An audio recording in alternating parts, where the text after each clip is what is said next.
Audio 2 बाल निर्माण की कहानियां भाग 3। लेखिका डॉक्टर आशा सरसिज। शीर्षक जुगनुओं की कैद। एक बार सुंदर कानन में कुछ आदिवासी घूमते हुए आ गए। उस वन की सुंदरता से वे बड़े प्रसन्न हुए। उन्होंने वहां कुछ दिन रुकने का निश्चय किया। दिन में तो सूरज की रोशनी रहती है, इसलिए उनका काम चल जाता था, पर रात में उस वन में घोर अंधेरा छा जाता था। हाथ को हाथ दिखाई नहीं देता था। गुफा में रहने में आदिवासियों को बड़ी कठिनाई होती थी। आदिवासियों के नेता भगेलू को एक उपाय सूझा। दूसरे दिन वह अपने नन्ही जाली के पिंजरे में ढेर सारे जुगनू भर लाया। जब रात हुई तो गुफा हल्के हल्के प्रकाश से भर उठी। इससे सभी आदिवासी बड़े प्रसन्न हुए। आदिवासी तो सो गए, पर जुगनुओं को भला नींद कहाँ। वे परेशान से पिंजरे में इधर उधर चक्कर काट रहे थे, परंतु पिंजरे में उन्हें कोई रास्ता न मिला।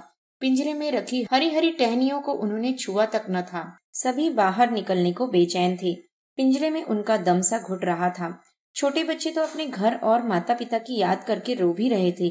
सारे बड़े जुगनू पिंजरे का चक्कर लगाकर थक गए, पर उन्हें बाहर निकलने का कोई रास्ता ही न मिला। अंत में वे सभी थक कर बैठ गए। छोटे बच्चों को उन्होंने कुछ खिलाया पिलाया और सुला दिया। अब वे सभी मिलकर सभा करने लगे। जुगनुओं का सरदार बोला, भाइयों, अचानक ही यह विपत्ति हम पर आ पड़ी है। धैर्य खोने से काम नहीं चलेगा। आपत्ति में हताश होना बुद्धिमानी नहीं है। आओ हम सब मिलकर विचार करें कि क्या करना है। एक वृद्ध जुगनू कहने लगा, मित्रों, यो हमें इस पिंजरे में तो खाना मिल जाएगा और कोई कष्ट नहीं दिया जाएगा, परंतु पराधीनता सबसे बड़ा दुख है। बाहर अपने हाथ पैरों से श्रम करके कमाने खाने और घूमने में जो आनंद है, वह इस पिंजरे में कहाँ। बंधन तो आखिर बंधन ही है, पर सवाल यह है कि यहाँ से निकला कैसे जाए। हम सब तो कोशिश कर कर के थक गए, पर इस जाल को अपने मुंह से जरा भी न काट पाए।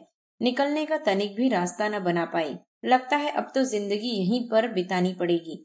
एक बुढ़ा सा जुगनू निराशा भरी आवाज में बोला, ऐसी बातें न कहो काका। निराशा और असहायता की बातें सोचना भी उचित नहीं। इसके स्थान पर हम यह क्यों न सोचें कि हम जल्दी ही यहाँ से छूटने में सफल होंगे। आशा भरे विचारों से हमारा उत्साह बढ़ता है और सफलता भी मिलती है। जुगनुओं के सरदार ने बूढ़े जुगनू को समझाया। इतने में जुगनुओं के सरदार की पत्नी बोली, मुझे तो एक उपाय सूझा है। इस दुख की घड़ी में हमें अपने मित्रों की सहायता लेनी चाहिए। जो समय पर काम आता है वही सच्चा मित्र है। मित्र की सहायता लेने में कोई हानि भी नहीं है। सरदार की पत्नी की यह बात सभी जुगनुओं को बड़ी पसंद आई। अपने पंखों को जोर जोर से हिलाकर चमक चमक कर उन्होंने इस बात का समर्थन किया। तभी सरदार ने गुफा में पंचम स्वर में गा रहे एक झिंगुर को आवाज लगाई, ओ झिंगुर भाई, जरा इधर तो आओ। क्या बात है? अपना गाना बीच में ही रोककर मूंछों को हिलाते हुए झिंगुर बोला, तुम हमारी कुछ सहायता करो। अपने पैने मुंह से इस पिंजरे को तनिक सा काट डालो, इससे हम सब बाहर निकल आएंगे और स्वतंत्र हो जाएंगे। सरदार बोला, यहाँ तुम्हें दुखी क्या है? आराम से तो रह रहे हो। मैं पिंजरा नहीं काटूंगा। अपने गानों से तुम्हारा मनोरंजन अवश्य कर सकता हूँ। नकचढ़ा झिंगुर कहने लगा, माफ करना भाई, जेल में रहकर कोई मनोरंजन नहीं होता। सभी जुगनू कहने लगे। तो फिर मैं चला, कहकर झिंगुर झी झी करता हुआ गुफा से बाहर चला गया। तभी जुगनुओं के सरदार ने देखा कि एक चींटी मुंह में खाना दबाए तेजी से गुफा की दीवार पर चढ़ी चली आ रही है। चींटी बहन, जरा रुको तो सही, उसने आवाज लगाई।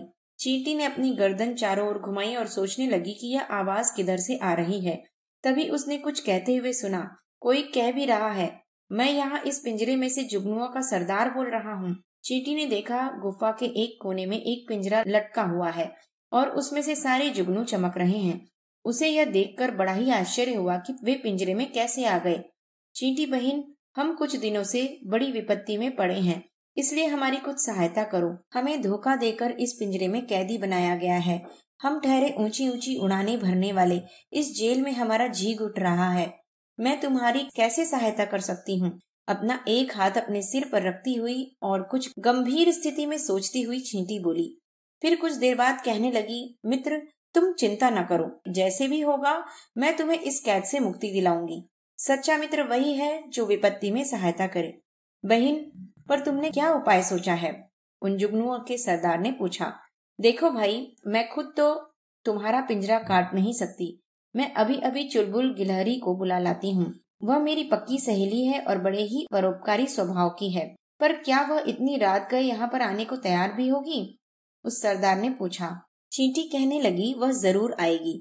दूसरों की सेवा सहायता करने में चुलबुल गिलहरी को बड़ा आनंद आता है और वह इसमें अपना सुख दुख भी नहीं देखती। ऐसा कहकर चींटी तेजी से चुलबुल गिलहरी के घर की ओर दौड़ गई।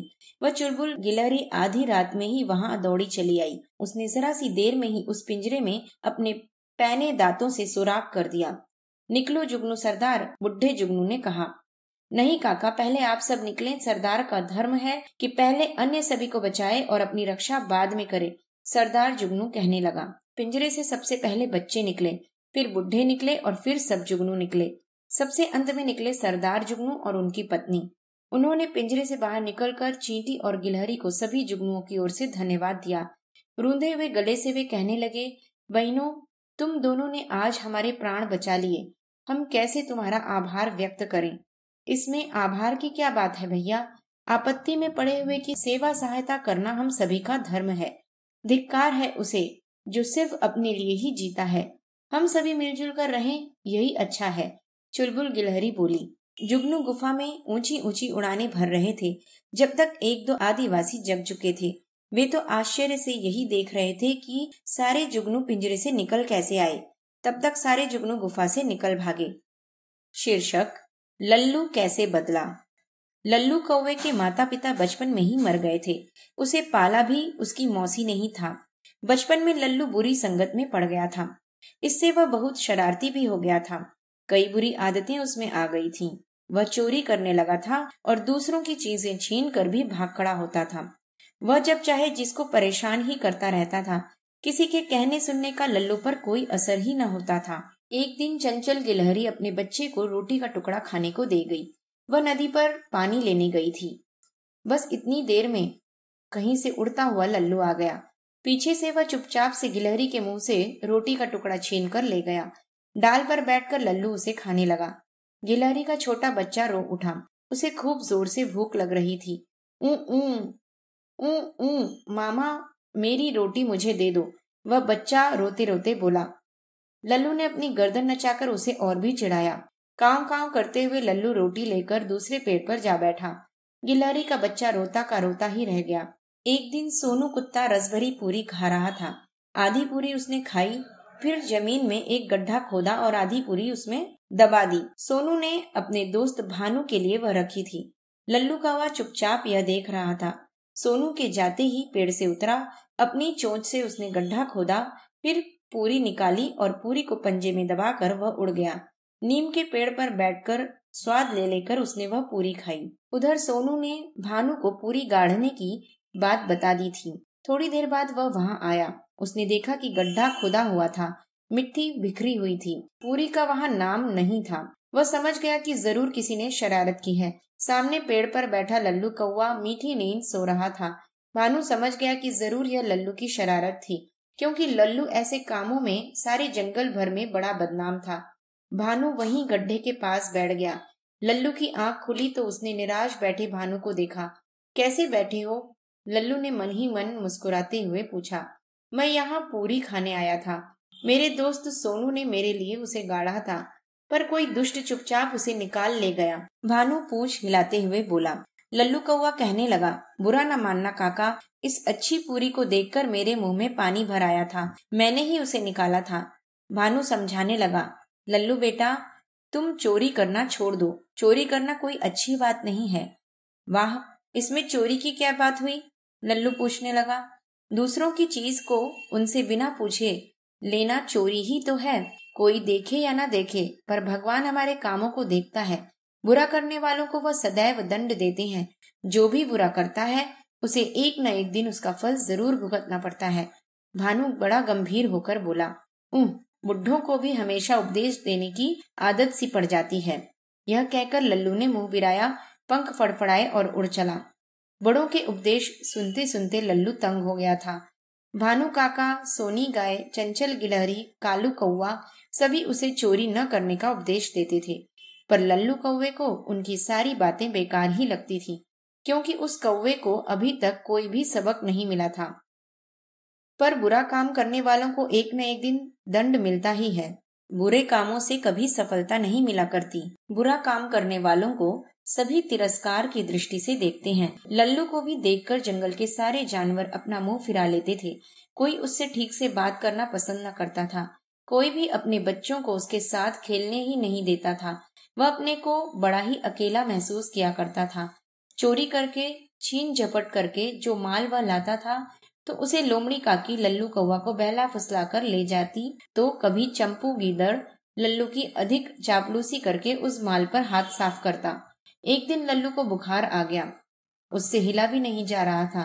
नीम के पेड़ पर बने अपने कोटर में सारे दिन वह प्यासा बैठा रहा। लोमड़ी काकी और चंपू गीदड़ उस दिन आए।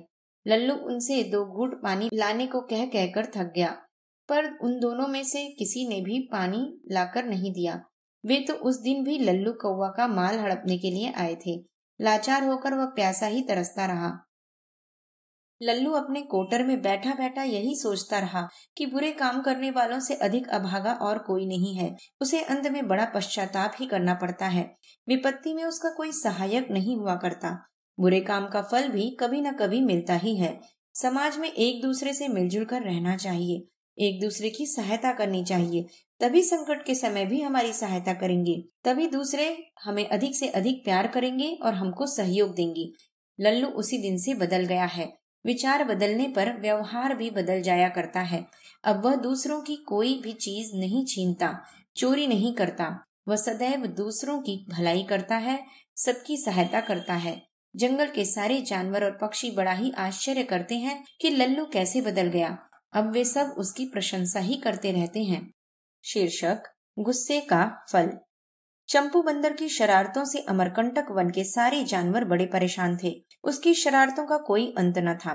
कभी वह पेड़ की छाया में सोते हुए किसी भालू की पूंछ खींचकर भाग जाता, कभी किसी बूढ़े जानवर का खाना छीन लेता, कभी किसी सोते जानवर पर पानी ही छिड़क आता।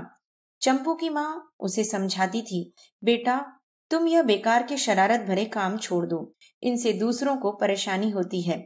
इससे तुम्हारा भी कुछ भला नहीं होता है। इतनी शक्ति और समय तुम दूसरों की सहायता करने में लगाओगे तो सभी तुम्हारी बड़ाई करेंगे और सभी तुम्हें प्यार करेंगे। पर चंपू की समझ में माँ की सीख आती ही न थी। एक दिन तो वह शरारत करना बंद रखता, पर दूसरे दिन से फिर उसका काम चालू हो जाता। पर इस बार तो चंपू बंदर की शरारतों की हद ही हो गई। घटना यूं घटी कि चंपू पीपल के पेड़ पर बैठा था। उसी पर नंदा कौवा और उसकी पत्नी काली भी रहते थे। नंदा कौवा बार बार काव काव करके अपनी पत्नी को पुकारता था। चंपू बंदर बोला, वाह, ईश्वर ने कैसी बढ़िया आवाज दी है तुम्हें। यह सुनकर नंदा कौवा बोला, चंपू, तुम यहाँ से चले जाओ, हमें अपना काम करने दो। जहाँ तक आवाज का प्रश्न है तो हमारी आवाज ही भली है, उससे कोई डरता तो नहीं। हम घुड़की देकर किसी को डराते तो नहीं है। नंदा कौवे की बात सुनकर चंपू को गुस्सा आ गया। उसने तुरंत आगे बढ़कर पेड़ की डाल पर लटका नंदा का घोंसला तोड़ डाला। उसमें बैठे 2 छोटे छोटे बच्चे भी चंपू ने कुचल डाले। यह देखकर नंदा और काली हाय हाय कर उठे। चंपू ने यह काम जानबूझकर नहीं किया था, गुस्से में ही अचानक हो गया था। काली कौवी अपने बच्चों को मरा देखकर चीख चीख कर रो उठी। नंदा कौवा की तेज आवाज सुनकर ही बहुत से पशु पक्षी वहां इकट्ठे हो गए। सभी पूछ रहे थे, क्या बात है, क्या हुआ। सभी ने चंपू की करतूतें सुनी तो उन्हें बड़ा गुस्सा आया। कालू भालू ने चंपू को गिरफ्तार किया और महाराज शेर की अदालत में ले चला। उसके पीछे पीछे नंदा कौवा, काली कौवी, सोनी गाय, प्रीता लोमड़ी, चुनिया बकरी तथा और बहुत से अन्य जानवर चले आ रहे थे। महाराज शेर की अदालत जमी हुई थी। बरगद के पेड़ के नीचे एक ऊंचे चबूतरे पर वे बैठे थे। न्याय कराने के लिए आए हुए कई जानवर वहां पहले से ही मौजूद थे।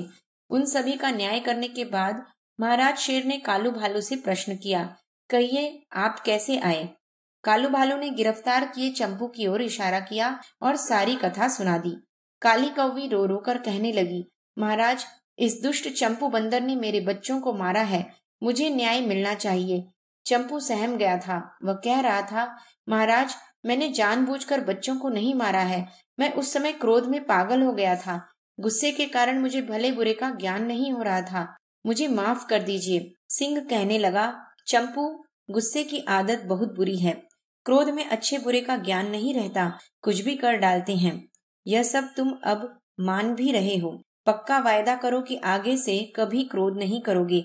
चंपू ने अपने कान पकड़े और सभी के सामने प्रतिज्ञा की कि अब वह क्रोध नहीं करेगा। तभी सिंह महाराज के पीछे खड़ा उनका न्याय मंत्री रामू रीछ तुरंत बोला, महाराज, चंपू पर हत्या का अभियोग है, उसे दंड दिया जाए।